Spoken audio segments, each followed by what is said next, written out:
No, it is what it is. We can't do anything about that. It's happened. Our approach is that, Ross and I have talked about it, and we feel really good about where we're at. Hopefully when this year is over, everything will be done, and we can move forward.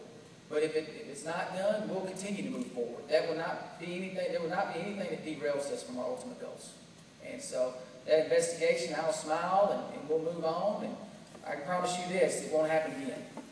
It won't happen again. We will do everything with an honest effort. We'll be honest at all times. We'll work hard. Hard work makes up for everything.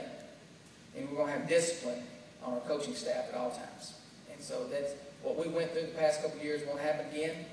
And that's why I'm really motivated to hire the best staff possible, and I'm really taking this serious on who I'm hiring and meeting with multiple times.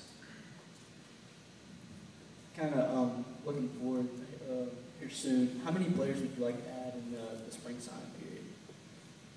I don't have a set number. We're not adding players just to add players. It's not going to happen. A lot of people take jobs and they say, well, I got a roster of 9, I want to get to 15, or I want to get to 13.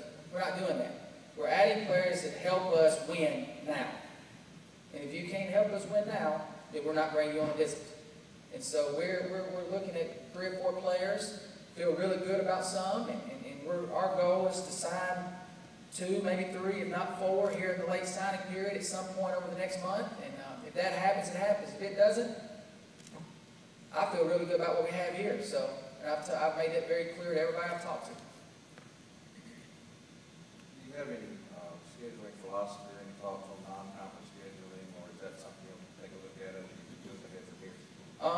If you're asking if we're going to play Middle Tennessee, Van Chancellor told me if I play Middle Tennessee, he's going to Ross Bjork and get me fired the next day. So we're not playing Middle Tennessee this year. But we have our schedule set for this year. It's an exciting schedule. We have not released it yet, obviously, because we're waiting on the SEC official schedule to come out. My philosophy in scheduling is we have to beat the best, you have to play them. And so we're going to play the best. I know Gino. I'm going to get on the phone with him in a couple of years. We're going to try to get him in here to Oxford. We're going to get teams to come here to play that you guys as fans want to see play. Not just a random team. We're going to play the best. And that's the philosophy that I was taught by my dad. That's the philosophy that Coach Peterson taught me. That's the philosophy that Coach Mitchell taught me. You cannot go in the NCAA tournament and think, I'm just going to show up and play Baylor. And you never played Baylor. And now you hit a wall and your kids are like, well, I don't know if we can beat them. But if you played them, you think you can beat them. In 2007, Ole Miss played Maryland in the regular season. And Maryland dominated that game. Won by, what was it, maybe 30 points? Over 30. Over 30 points. 4 or 5 months later, they played them in the Sweet 16, and Ole Miss dominated that game. And the reason Ole Miss won that game is because they played them early in the year.